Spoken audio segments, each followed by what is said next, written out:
The morning of the grand opening, Victoria Hayes stood at the glass entrance of her new headquarters and looked out at a city she had spent 20 years reshaping in her own image.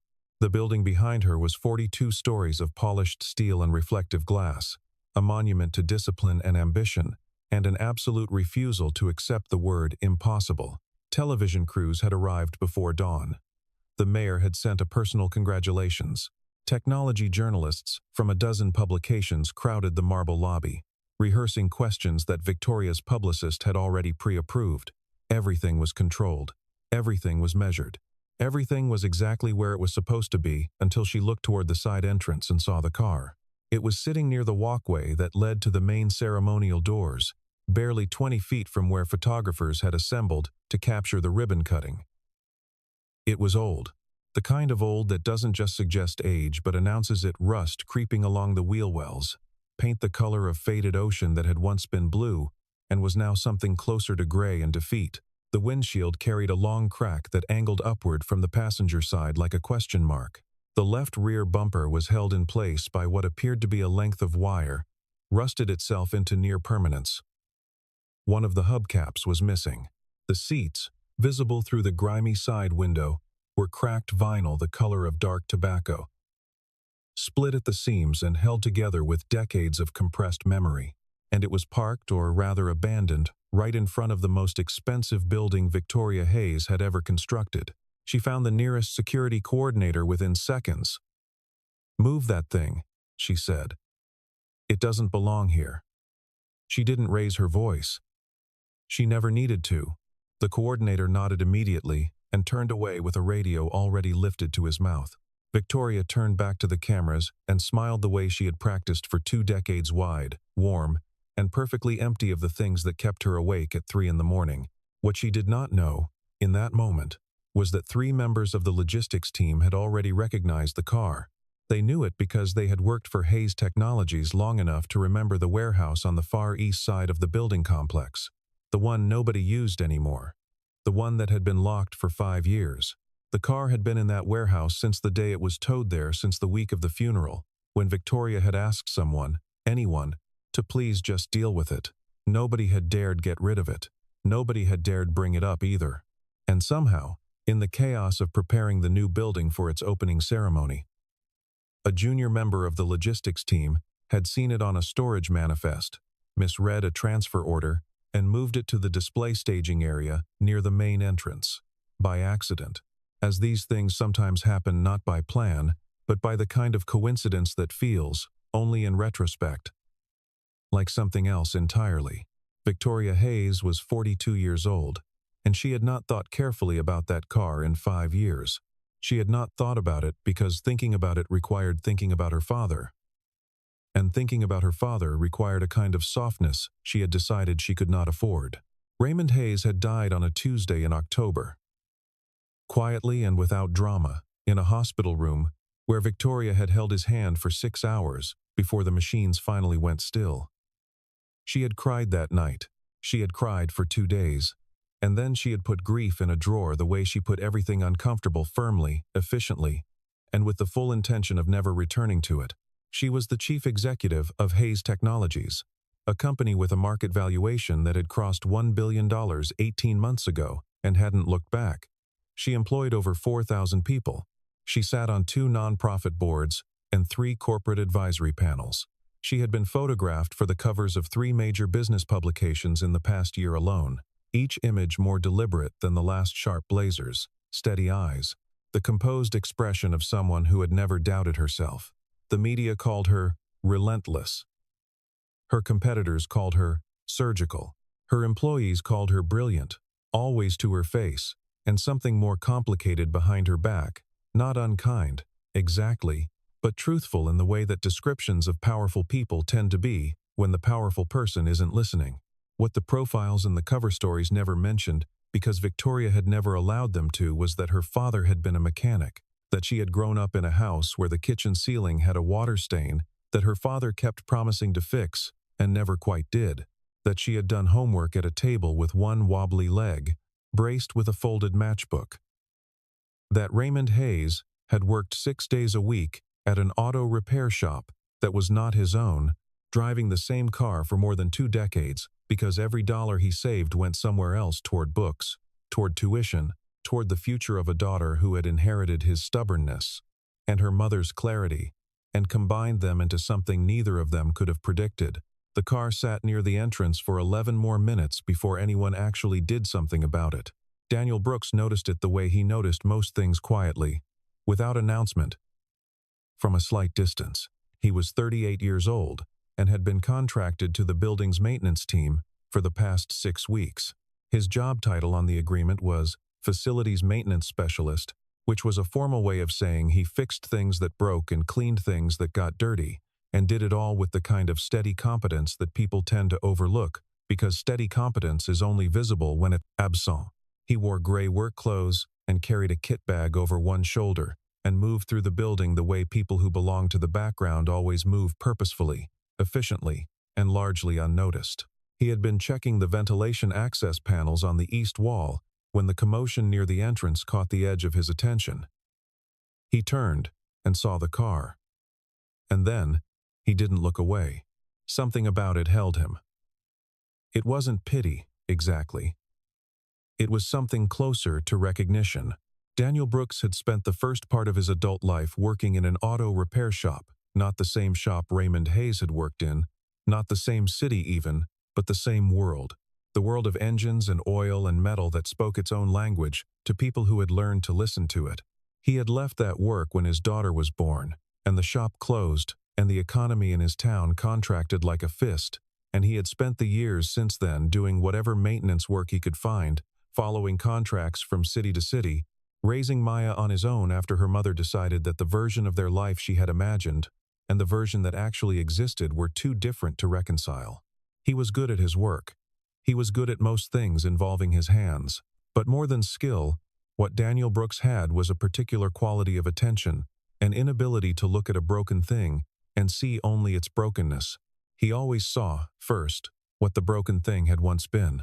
This quality had served him well in repair shops, and it had served him less well in the rest of his life, where the people who moved quickly tended to get further than the people who stopped to look carefully.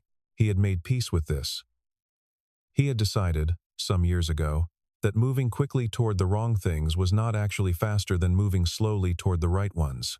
He had raised Maya through tight apartments in 3 different cities, through school transitions that required her to rebuild friendships from scratch every time they moved, through the particular challenges of a childhood that was often uncertain in the ways that matter most, not chaotic, not dangerous, but financially precarious in the way that means you learn, early, not to ask for things that aren't absolutely necessary. Maya was 12 now, and she was, he thought, one of the best people he had ever known, which was partly his doing, and partly entirely her own. She had her mother's eyes, and her father's stubbornness, and a sense of humor that occasionally surprised him with its precision. He worked for her. That was the cleanest way he had of understanding what he did every day, and why. And so he stood in the morning light of a grand opening, looking at a rusted blue car being argued over by logistics, personnel, and security staff, and Daniel Brooks saw something nobody else seemed to see. He saw that the car had been loved. You could tell, if you knew what to look for. The rust was surface rust, the kind that accumulated on old bodies that hadn't been garaged properly, not the deep structural rot that meant a vehicle was truly finished. The tires, despite being flat and cracked, still had tread patterns that suggested relatively recent replacement, maybe 8 or 9 years ago rather than 20. The engine hood latch was clean. In the middle of all that grime and oxidation and neglect, the hood latch was clean, which meant someone had opened that hood regularly and deliberately and taken care of whatever was underneath. Someone had maintained this car's engine, even as its body fell apart around it. Someone had decided the heart of the thing was worth preserving. Daniel set his bag down and walked closer. One of the security staff looked at him. "You? With logistics?" the man asked. Daniel said no. "Then stay clear, please. We're moving this." Daniel nodded and stayed where he was. After the security team had pushed the car to a secondary lot behind the building, out of sight of the cameras and the mayor and the business journalists, Daniel found the facility supervisor and asked a question that the supervisor clearly wasn't expecting. That old car they moved to the back lot, who owns it? The supervisor looked at him for a moment. The company does, technically. It was in the warehouse. Daniel asked if anyone was going to do anything with it. The supervisor shrugged in a way that meant no. Daniel asked if he could take a look at it. The supervisor stared at him. "That thing is dead," the man said, and walked away. Daniel waited until the opening ceremony was finished, and the television crews had packed their cables, and the mayor had been driven away in his official vehicle. Then he walked to the back lot, crouched down beside the old blue car, and began to listen. The story of Raymond Hayes was the story of a man who gave everything he had to someone who didn't yet understand the value of what she was receiving. That is not a criticism. It is simply the nature of generosity offered to the young. It is rarely recognized in the moment of its giving. Children are not meant to understand sacrifice. They are meant to be protected from the need to understand it. Raymond had started working at Caldwell Auto Repair on Mercer Street when Victoria was 4 years old. He had wanted to open his own shop eventually, had drawn up rough plans on graph paper, had spent several years researching small business loans before the interest rates made the math impossible. And he folded the graph paper away. He never mentioned it again. He was not a man who dwelled on the roads not taken. He drove to Caldwell every morning at 7:15 and came home every evening smelling of motor oil and WD-40, and sometimes a particular kind of transmission fluid that Victoria had once told him smelled like the inside of a hardware store on a warm day, which had made him laugh so hard he'd nearly spilled his dinner. He drove the same car from the year Victoria turned 7 until the year he died. He'd bought it used from a man in the next county over, paid $900 in cash, spent a weekend going through every system himself before he was satisfied with what he had. It was a 1979 model, a modest family sedan, and it had been blue once, and would be blue again whenever Raymond found the time to repaint it. Which he never did, but the intention was always there. It had a cassette player, genuinely, stubbornly, irreplaceably a cassette player that Raymond had fixed twice over the decades rather than replace, because he'd made a collection of tapes over the years, and he liked being able to play them. Victoria had sat in that passenger seat for 17 years of her life. School mornings, late evenings, the long drives to campus, visit days at universities her father could not afford, and was determined she would attend anyway.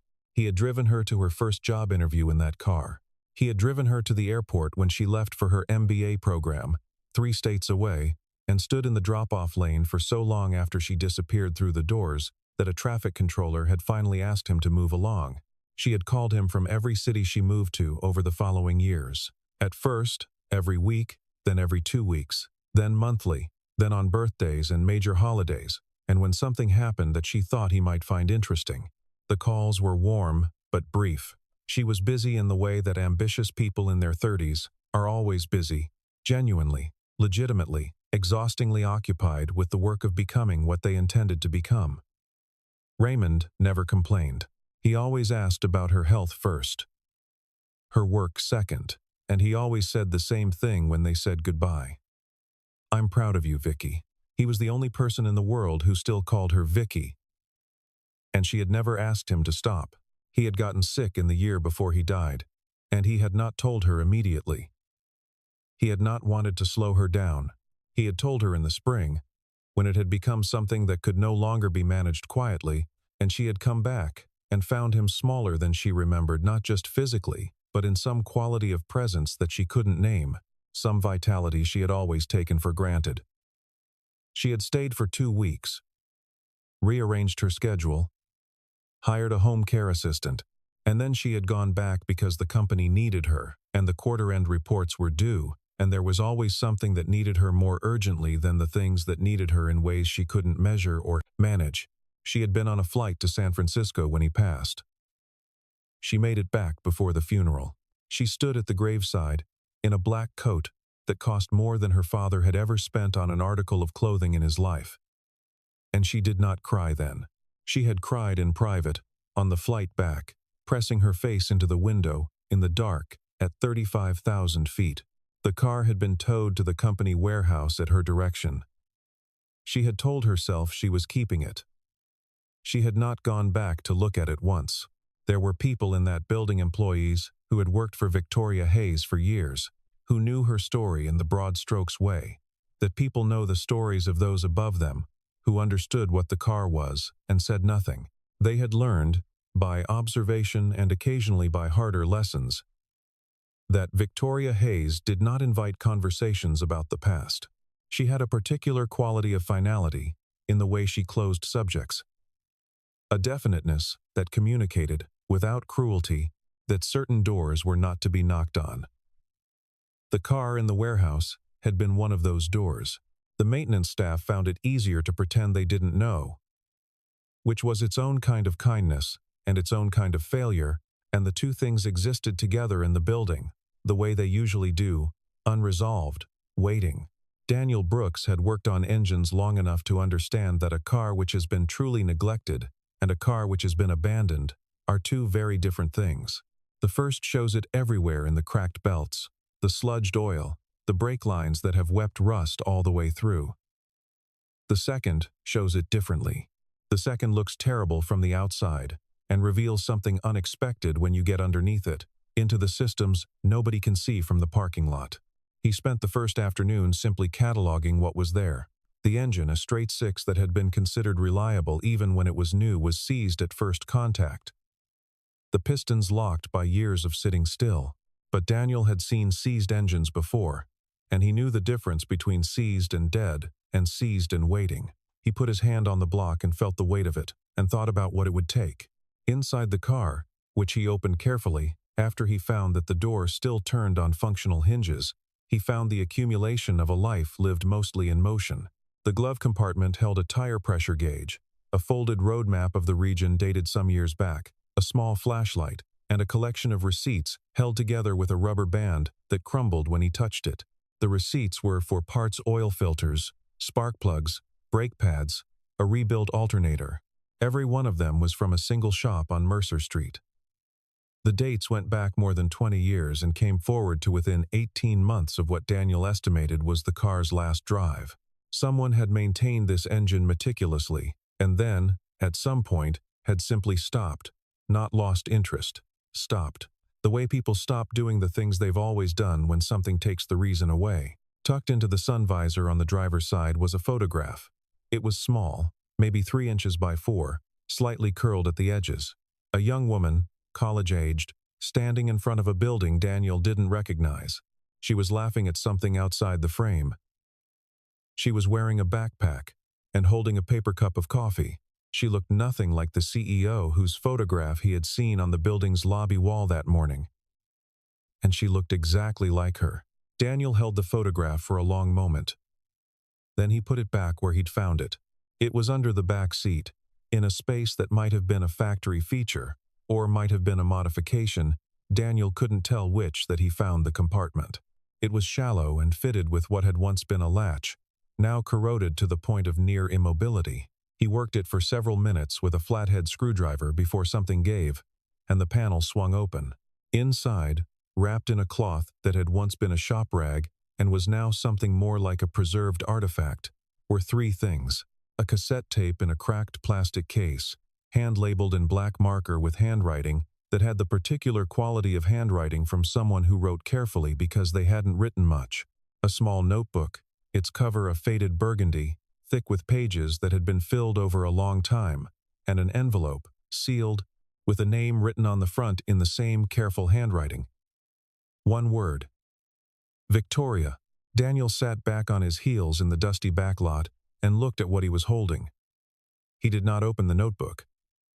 He did not open the envelope. He set both items carefully in the cloth and closed the compartment as well as its rusted latch would allow. Then he went to find someone in management. The management assistant he found was a young woman named Claire, who listened to his explanation with the efficient attention of someone trained to route information to the appropriate destination. She took the cloth-wrapped items from Daniel, looked at them without touching, and said she would pass them to Miss Hayes's office. Daniel thanked her and went back to the car. Victoria received the items the following morning, placed on her desk in a manila envelope labeled with Claire's careful handwriting. Found in the vehicle from storage, D. Brooks, maintenance. She looked at the envelope for 45 seconds. Then she picked up her phone, dialed Claire's extension, and said, "Whatever was in that envelope from maintenance, archive it, please." She set the phone down. She did not look at the manila envelope again for the rest of the day. She left it on her desk when she left that evening, and it was still there the next morning, which meant that Claire, with the particular intuition of someone who had worked for Victoria Hayes for 4 years, had decided not to archive it quite yet. Daniel worked on the car for 11 evenings over the following 3 weeks. He came in after his regular shift ended, changed out of his work clothes, and went to the back lot with his tools. He didn't ask for permission beyond the initial conversation with the facility's supervisor, who had said, essentially, that Daniel could do whatever he wanted with the thing as long as it didn't interfere with anything else and didn't cost the company any money. Daniel bought the parts himself, not new parts, because new parts for a car this old were often impossible to find and always expensive, but rebuilt and salvaged parts from suppliers he knew from his years in the trade. He spent what he could reasonably afford and bartered for the rest, trading 2 Saturdays of work on a supplier's personal vehicle for a rebuilt carburetor and a set of ignition components that were better than anything he could have found on his own. Word got around the building, the way word always gets around in buildings where people spend long days doing work that gives them time to notice things. A few of the younger maintenance staff started stopping by in the evenings to watch. One of them, a 23-year-old named Marcus, who was studying engineering part-time and worked the building's overnight shift, started bringing Daniel coffee and staying to help. 2 of the administrative staff came by one evening and stayed for half an hour, standing at a careful distance, not saying much, watching. Nobody talked to Victoria about it. It felt, by unspoken consensus, like something that was not yet ready to be discussed. The problems mounted in the way that problems with old machines always do, not as a single obstacle, but as a sequence of smaller obstacles that collectively threaten to overwhelm the person trying to solve them. The pistons freed up after 3 evenings of patient work with penetrating oil and gentle force, which was a relief but also a beginning, because freeing the pistons revealed that 2 of the piston rings were worn beyond usefulness. The electrical system was a more complicated problem. The wiring had degraded in ways that required Daniel to trace each circuit individually, replacing sections of wire that had gone brittle and reconnecting terminals that had corroded past the point of reliable contact. The fuel system needed a new pump and a cleaned carburetor, and a fuel line that had developed a pinhole somewhere around its midpoint. And the cooling system, the radiator had a small crack near the upper hose fitting, sealed years ago with stop-leak compound that had long since given up. Daniel fixed each thing in the order it needed to be fixed. He did not rush. He did not complain. He worked with the focused quietness of someone who has learned that the right amount of attention, applied steadily, will eventually solve most things. Marcus helped when he could, and watched when he couldn't, and started asking questions that Daniel answered in the same quiet way, thoroughly, without condescension, the way someone explains a thing when they genuinely enjoy it and want someone else to understand it. On the 18th evening, Daniel turned the ignition key for the 7th time in as many days. And on the 18th evening, for the first time, the engine caught. It shuddered. It coughed. It issued a sound that was part mechanical protest and part something else. Something that sounded, absurdly, like relief. And then it settled into a rough idle that smoothed itself out over the following 30 seconds as oil reached every surface that had been waiting for it, as fuel burned through systems that had been cold and still for 5 years, as something that had been silent came back into the business of being alive. Marcus made a sound that was half laugh and half something he'd have been embarrassed to articulate. Daniel sat in the driver's seat with both hands on the steering wheel and felt the vibration traveling up through his palms from an engine he had spent 3 weeks persuading back to function. He sat there for a long moment without speaking. And then the cassette player turned on. He hadn't known it was wired to the ignition. The original cassette players of that era sometimes were a quirk of certain electrical configurations, a feature or a flaw depending on your perspective, where powering the car powered the stereo. The tape that had been in the player when the car last ran was still in it. The system was old enough and simple enough that 22 years of sitting hadn't killed it the way it would have killed anything more complex. The heads were dirty. The motor was slow. The sound that came out of the single working speaker was furred and warped at the edges. like a voice heard through a wall. But the voice was clear enough. It was a man's voice, older, with the careful diction of someone who didn't speak into recording devices often and was taking some pains to do it correctly. He said his daughter's name first, the way you might say the name of something you were trying to keep safe. Then he said, "If you ever find this, it means the old car is still running, which means somebody fixed it. And that makes me happy." Daniel did not move. Marcus had gone completely still in the doorway of the lot, coffee cup halfway to his mouth. The voice continued. It said that he knew she was busy, that he had always known she would be busy, and that this was the right kind of busy, the kind that meant she was doing what she was meant to do. It said he was sorry for the times he hadn't been able to give her more, and that he hoped she understood that everything he hadn't been able to give her materially, he had tried to give her in other ways. It said he was proud of her in the specific and detailed way that only a person who has watched someone from the very beginning can be proud not of the titles or the newspaper stories, but of the exact moment at 12 years old when she had decided, without anyone telling her to, that she would read every book in the school library before she graduated. Of the time she had lost a debate competition she should have won, and cried about it for one evening, and then started preparing for the next one. Of the particular way she had always faced things directly, even things that frightened her. The recording was not long. It was perhaps 4 minutes, perhaps 5, but it had the quality of something much longer, because every sentence had been chosen carefully. And carefully chosen sentences carry a different weight than the kind that come quickly. Near the end, the voice said, "If you ever forget where you came from, this car will remember for you." And then it said, "I love you, Vicky. Drive safe." The tape ended. The player clicked off. The engine idled on, patient and steady in the quiet of the back lot. It was Marcus who found Claire. And Claire who found Victoria's assistant. And Victoria's assistant who came to the back lot and stood in the open air and listened to the whole account in silence. She went back inside. 15 minutes later, Victoria Hayes walked out of the building. She was still in the clothes she had worn to 3 meetings that afternoon. She walked across the lot with the particular controlled pace of someone who does not know what they are about to feel and is trying to arrive at it as slowly as possible. Daniel was standing beside the car. He stepped back without being asked to give her space. The way someone does when they understand without instruction what a moment requires. Victoria stood in front of the car for a long time. The engine had been turned off. The lot was quiet. She looked at the rust on the wheel wells. She looked at the crack in the windshield. She looked at the faded paint that had once been blue and was now the color of a sky past sunset, and something moved across her face that was not the expression she wore in photographs. She reached out and put her hand flat against the driver's door. The metal was still slightly warm from the engine. She kept her hand there. "Play it again," she said. Daniel leaned in through the open window and turned the ignition to accessory power and pressed play. She stood outside the car and listened to her father's voice in the darkening evening and did not try to manage what happened to her face.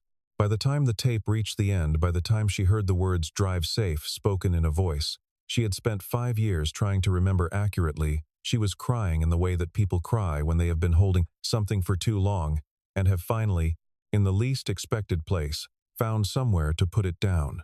Nobody spoke. Daniel stood a respectful distance away. Marcus had disappeared inside. The voice clicked off. The evening settled around Victoria Hayes as she stood with one hand pressed against the door of a 1979 sedan in a back lot behind her billion-dollar building, and breathed. After a long while, she looked at Daniel. She said, "You did this." It was not quite a question. "Yes," he said. Why? He thought about how to answer that. Not because he didn't know, but because what he knew was complicated, and he wanted to give it to her honestly. "Because I could tell someone had taken care of it," he said finally. "And things that someone took care of deserve to be taken care of back." She looked at him for a moment. Then she looked at the car. Then she opened the door that swung on hinges that Daniel had spent an evening working back to smooth function, and she sat down in the driver's seat. She sat with her hands in her lap and looked through the cracked windshield at the concrete wall of the parking structure across the lot. She looked at the steering wheel, dark and worn in the places where hands rest most naturally. She looked at the dashboard, its gauges and its knobs, the small plastic housing of the cassette player with its single slot. She reached up and touched the visor. The photograph was still there. She took it down and held it the version of herself that existed before she had decided who she was going to be. Standing in front of a building she couldn't remember, laughing at something she couldn't recall, young in a way she had not thought about in years. Her father had kept this. Her father had kept this in his car, where he could see it every day. For however many years had passed between that moment and the day he stopped driving.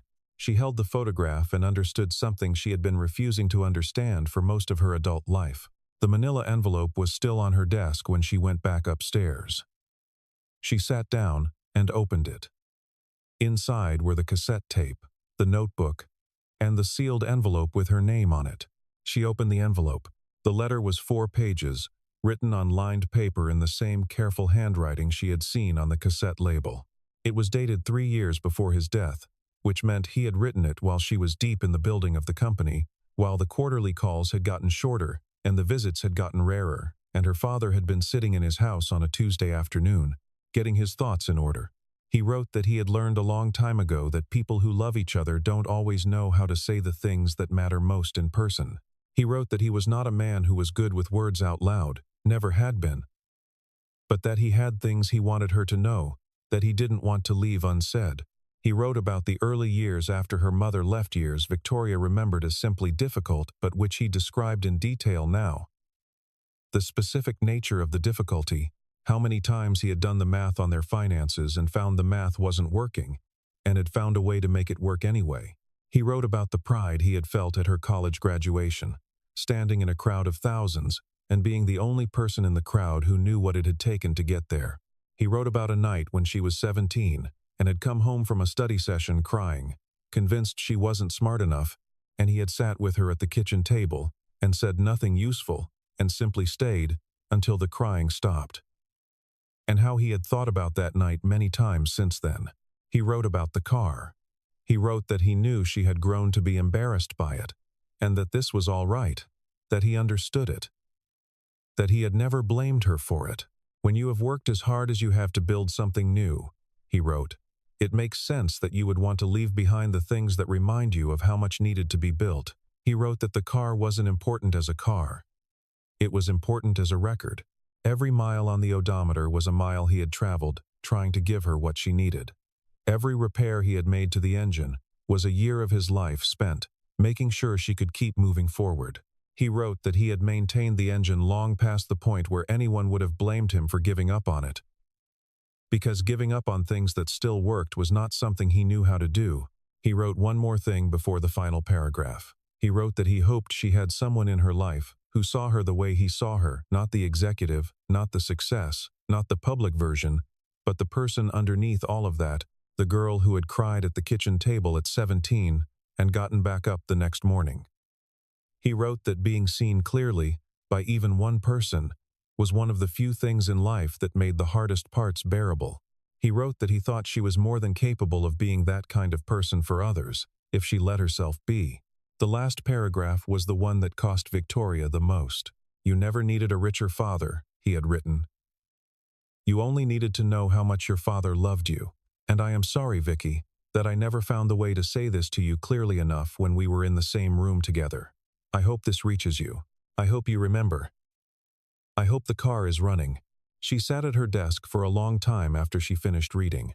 The next morning, she called a staff meeting that was not on the calendar. 26 people crowded into the main conference room, puzzled and slightly anxious in the way that unscheduled staff meetings tend to make people feel.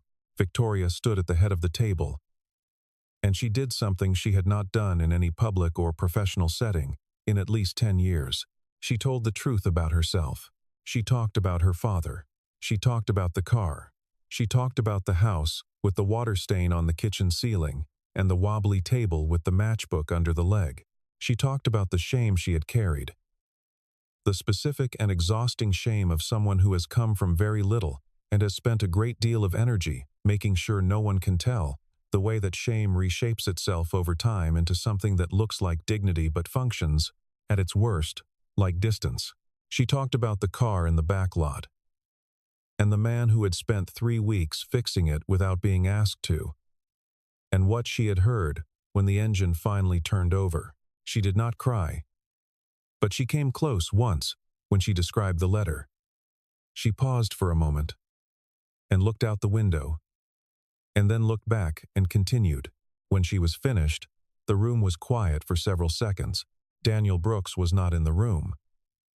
Maintenance staff were not typically included in executive meetings, but someone went to find him afterward, and he came and stood in the doorway while Victoria thanked him directly, in front of people, which was not a thing she did often and felt, to everyone watching, like something more significant than protocol.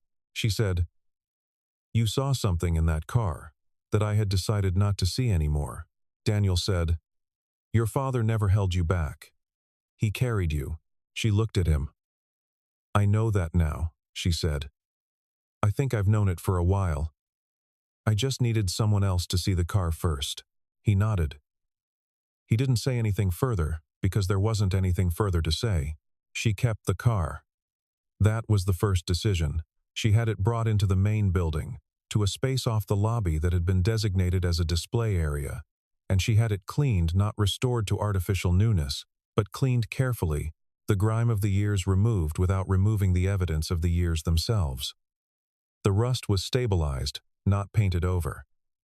The cracked windshield was left as it was. The worn steering wheel stayed worn. The photograph went back on the sun visor. A placard was placed beside it, framed in the same material as the building's architectural signage, designed to match and to matter. The placard told the story, not an abbreviated or sanitized version, but the actual story. The mechanic who drove the same car for 23 years so his daughter could go to college, the recordings and the letter, the single father who worked 3 weeks in the evenings to bring the engine back to life.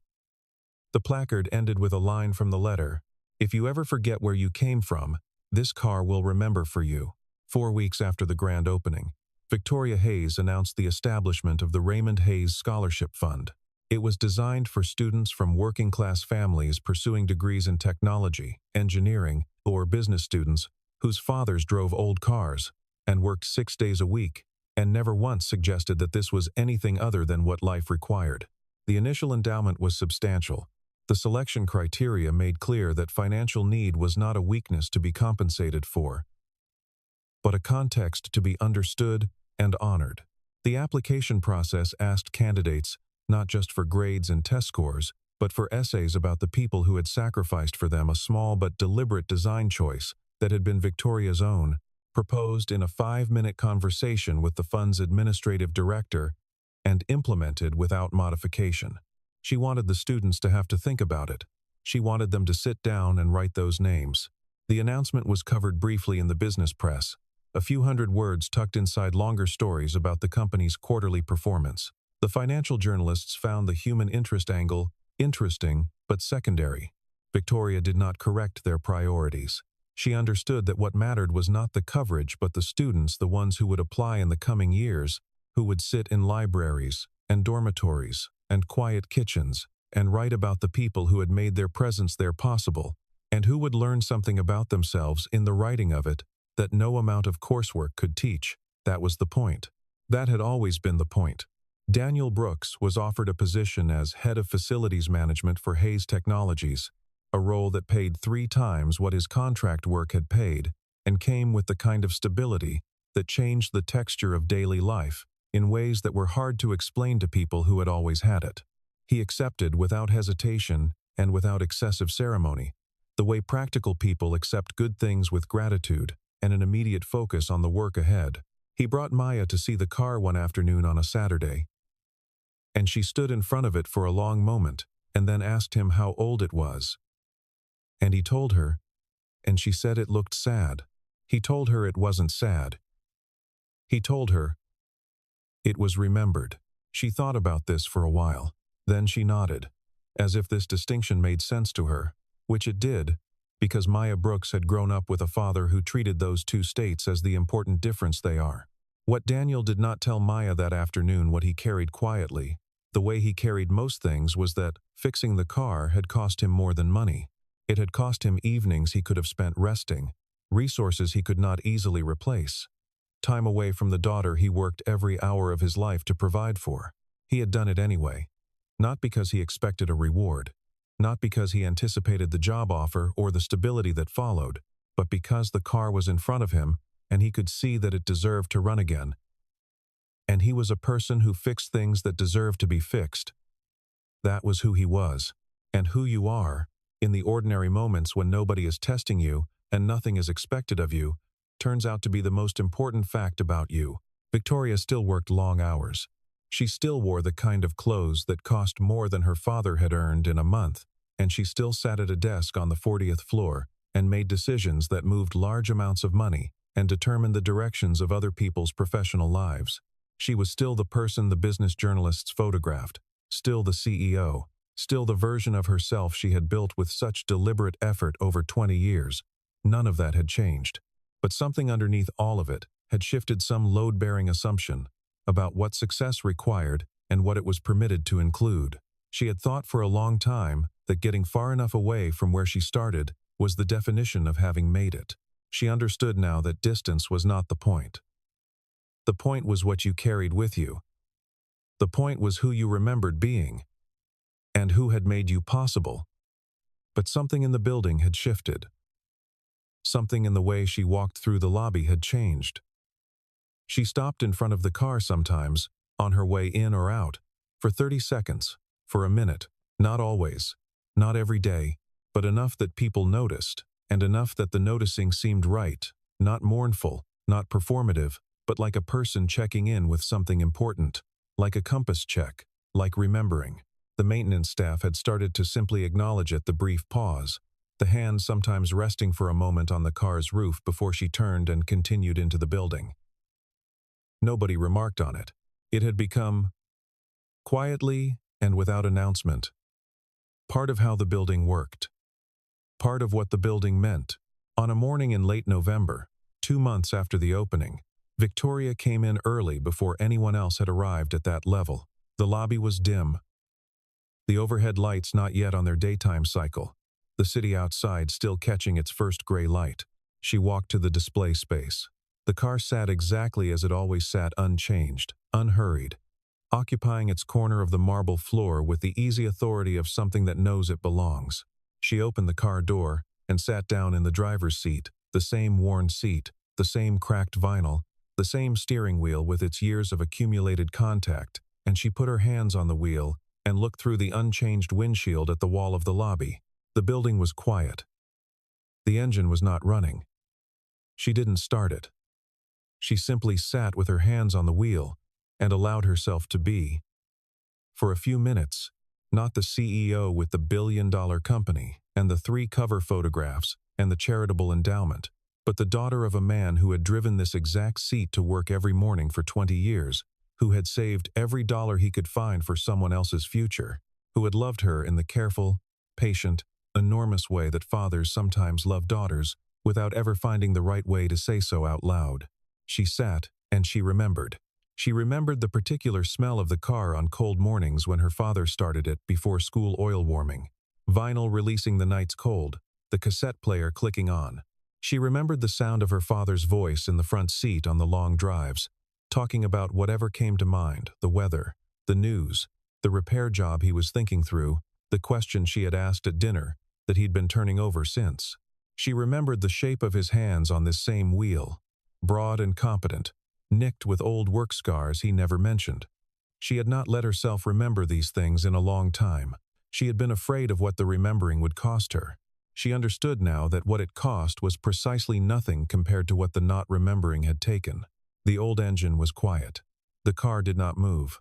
But in that stillness, in the lobby of a building made of steel and glass and everything her father had worked to give her the chance to build, something old and important was running perfectly.